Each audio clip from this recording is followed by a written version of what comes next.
My grandparents left me their house. My family said, "It's not fair. You don't deserve this." Then started charging me rent in my own home. One night, I overheard my aunt whisper, "She'll cave soon." She didn't. I did something else. I'm 36, female, I've lived in Charlottesville most of my life. For those who don't know it, it's a college town nestled in the Blue Ridge Mountains. Quiet, scenic, with history steeped into its streets. The kind of place where everyone knows everyone, or at least, knows of them. My grandparents, Henry and Agnes McCall, lived in this large, charming craftsman-style home off Locust Avenue. It's not a mansion, but it's the kind of house that feels alive when you walk into it. Old creaky floors, tall windows, shelves filled with decades of memories. Every corner of that house holds a piece of me. I didn't move in until after they were gone. But I spent most of my childhood there. My mom, Deborah, raised me as a single parent after my dad, who I barely remember, left when I was 9. She worked a lot. Always tired. Always stressed. The kind of woman who never quite healed from life's disappointments and made sure everyone knew it. When things got rough at home, and they often did, I stayed with my grandparents. They were my safe place. My sanctuary. Grandpa Henry had a slow, steady voice that made you feel like the world wasn't so loud. Grandma Agnes smelled like lavender and always had something baking. I wasn't just their granddaughter. I was their girl. They were kind to everyone, but with me, it was different. I think they saw the way I shrunk under my mother's bitterness. Maybe they felt they owed me something more. When I turned 24, I moved into a small apartment in town and visited them every weekend without fail. I'd bring over groceries, help Grandpa with the garden, and sit with Grandma while she knit by the fireplace. I thought we had time, more Sundays, more scones, more walks through their backyard. We didn't. Grandpa passed first, heart failure. It was fast and cruel. 6 months later, Grandma followed. Everyone said she died of a broken heart. And maybe she did. The funeral was a blur. My aunts, Brenda and Lillian, flew in from Raleigh and Cincinnati with their respective broods, looking more annoyed than grieving. We were cordial, quiet, like a group of strangers forced into a room for a business meeting. Not one of us cried in front of each other. No one talked about the will. At least, not out loud. But I knew it would be an issue. My family is the type where inheritance is a hot topic even when people are still breathing. I'd heard Brenda once say at a Thanksgiving dinner, "The house alone could pay off my mortgage." She said it like she was joking, but we all knew she wasn't. So I braced myself. A few weeks later, I got a call from Mr. Caldwell, my grandparents' attorney. "Nora," he said, "I wanted to speak with you before I contact the rest of the family. Your grandparents left the house to you. Full ownership. It's been notarized and recorded. There's also a letter from Agnes. Would you like me to read it?" I told him no. I'd rather read it myself. That night, I sat alone in my apartment, holding that letter in my hands. It was written in Grandma's familiar cursive. "Nora, you were the heart of this home long before it was yours. You know its corners, its quirks. You made it warmer. We want you to have it, not as a reward, but because we know you'll protect it. Keep the garden blooming. Don't let the kitchen go cold. Love always, Grandma and Grandpa." I cried.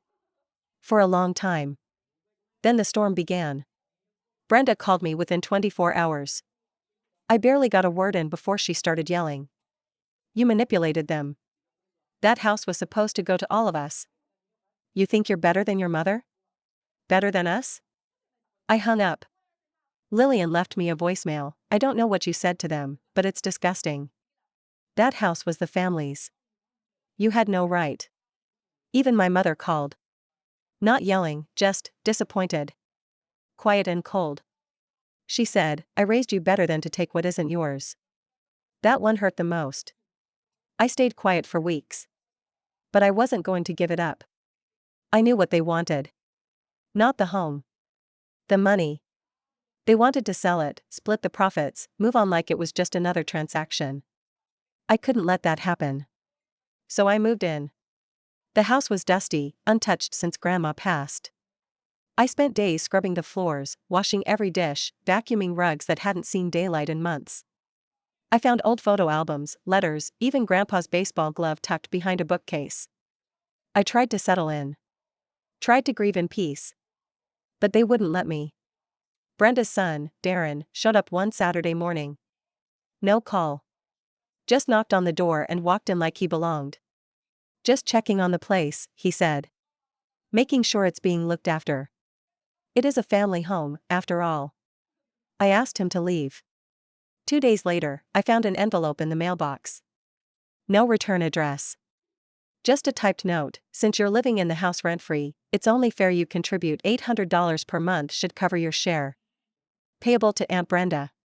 I laughed out loud. Then a week later, another envelope arrived, this time with a bank routing number and a stern note from Aunt Lillian. I ignored it. Thought maybe they'd get tired.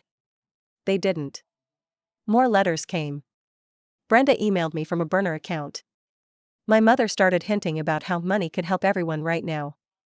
And then, one night, around 11 p.m., I heard the side door creak open. I was upstairs in the study, Grandpa's room, reading. I turned off the lamp and crept down the stairs, barefoot. I heard them before I saw them. Brenda and Lillian, in the living room, speaking in low voices. She'll cave soon, Brenda whispered. She has to, Lillian said. No way she can hold out forever. Once she's broke, she'll sell. They laughed.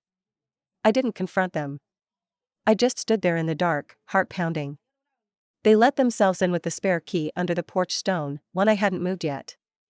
I listened until they left, locked the door behind them, and sat on the floor shaking. Not with fear. With rage. They weren't just pressuring me. They were plotting. That night, I made a decision. The next morning, I went outside and took the spare key from under the stone and threw it straight into the trash. Then I changed all the locks. I called a local locksmith who I knew from my time at the library, a nice guy named Marcus, quiet but fast. He didn't ask questions. Just installed deadbolts and replaced the lock on the back door too. I added a small camera to the porch. Nothing flashy, just something discreet so I could see who was showing up without notice. They lost their unspoken access to the house, and it didn't take long for them to notice. Brenda called me within a day. Hey, why won't my key work? I said flatly, because you don't live here. Click. I could hear her breathing hard before she hung up. The next thing I did was go back to Mr. Caldwell. I asked about my options. Can I evict them from harassing me, legally? Can I put up something formal to stop them from showing up or pretending to have a stake in this house? He told me harassment laws were tricky, especially with family, but he advised me to keep records, document everything, and if necessary, send a cease and desist letter. I had a journal where I wrote down each incident, each letter, and each time someone accidentally showed up in the driveway. My mom was more subtle.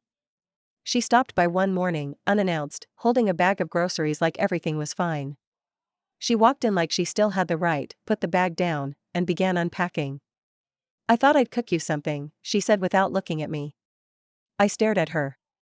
Why? You're under a lot of pressure. From everyone. And I get it.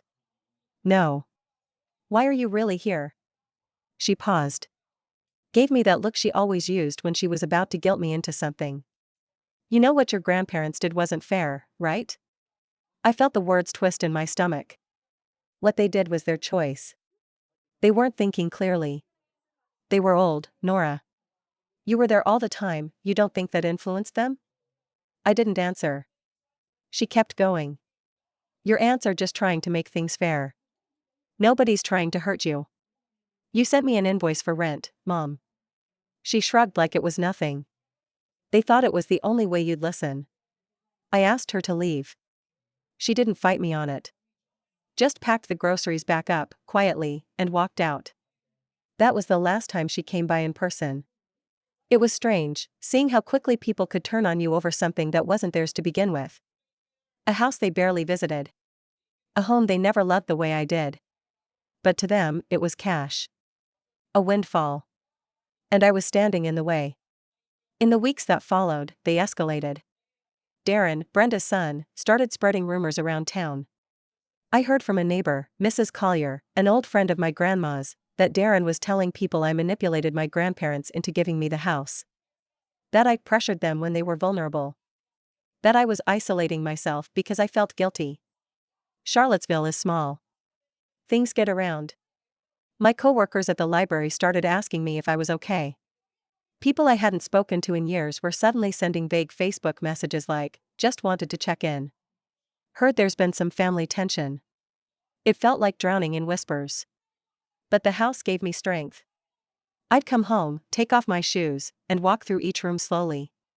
Sometimes I'd sit in Grandpa's chair in the study and run my fingers over the armrest where the varnish had worn away.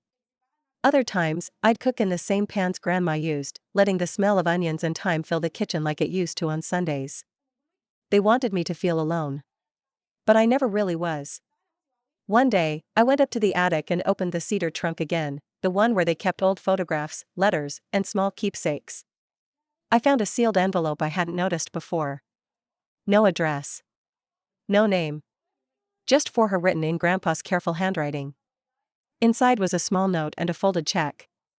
"If things get hard, don't sell. We know them. Stay strong. Love, Henry." The check was dated 3 years before they died. It wasn't much, $5,000, but it was enough to keep me afloat for a little while. Enough to buy me more time to think. I sat there in the attic, tears in my eyes, feeling both broken and held together. They knew. Somehow, they knew my family might try this. From that moment on, I stopped waiting for them to stop. I stopped hoping they'd see reason, or suddenly respect the decision our grandparents made. Instead, I started making plans.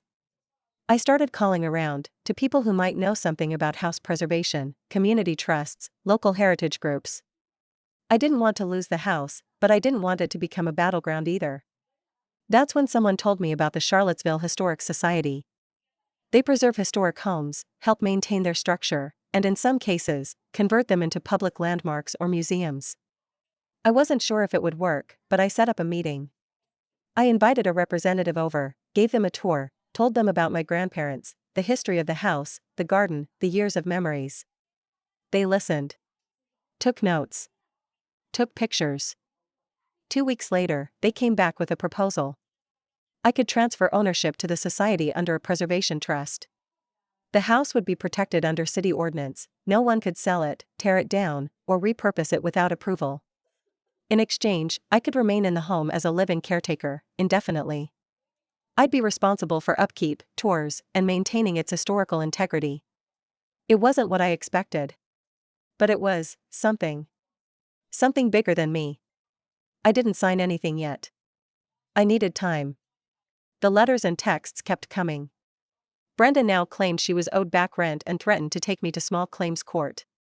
Lillian sent me a certified letter claiming I had unlawfully denied family members access to a family estate. That one almost made me laugh. I gathered everything, every text, every voicemail, every envelope, and sent it all to Mr. Caldwell. He called me the next day. "I've seen a lot of ugly inheritance fights," he said. "This is definitely one of the messier ones. But you're doing everything right, Nora." His words didn't fix anything. But they helped. I sat on the porch swing that night, looking out at the garden. The rose bushes were blooming, the soil still fresh from the last time I weeded it. I could almost see Grandpa walking the edges, checking for bugs, whistling some old jazz tune under his breath. I made my choice that night. The next morning, I made one final call to the Charlottesville Historic Society. "I'm ready," I told them. We spent the next 2 months going through the legal process. The paperwork was heavy, thick folders of terms and conditions, approvals, signatures, city filings. I worked with Mr. Caldwell every step of the way. I wanted every word to be precise. Every detail to be ironclad. No loopholes.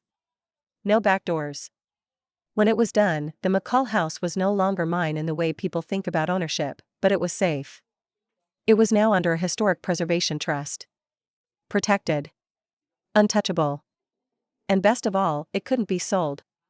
Ever. I had a legal right to live there indefinitely as the resident caretaker. The home would be used for community education, local tours, and family history workshops. I would manage those. I could still cook in the kitchen, sleep in my room, and tend the garden. But the house? It no longer belonged to me, or to them. It belonged to its story. I waited until everything was finalized. Then I invited the entire family over for a discussion. I knew what they thought. They thought I had changed my mind. They thought I'd finally caved, like Brenda said that night in my living room. I baked a pie, peach, Grandma's recipe, and laid out coffee in the parlor, just like Grandma used to when company came. I even lit a candle in the foyer, the same cinnamon vanilla kind she used every fall. They arrived one by one. Brenda walked in with that smug expression she always wore when she thought she had the upper hand. Lillian was quieter, but her eyes darted around the house like she was measuring the drapes for resale value. My mother came last. She didn't smile. She barely looked at me. We sat. I poured coffee. They declined the pie. Brenda went first. So, have you come to your senses? I have, I said. Lillian leaned forward. Meaning? I realized that this house doesn't belong to me. Brenda exhaled like she'd won. Finally. That's why I gave it away, I added. The room went silent. I handed each of them a packet. Mr. Caldwell had printed copies of the new deed and the preservation agreement. Brenda flipped through hers and went pale. Lillian just stared at hers like it was written in another language. My mom read it slowly. Carefully. You gave the house to the Historic Society, she said, voice flat. I did. I'm still living here, as a caretaker. But the house is now preserved. Forever. It can't be sold.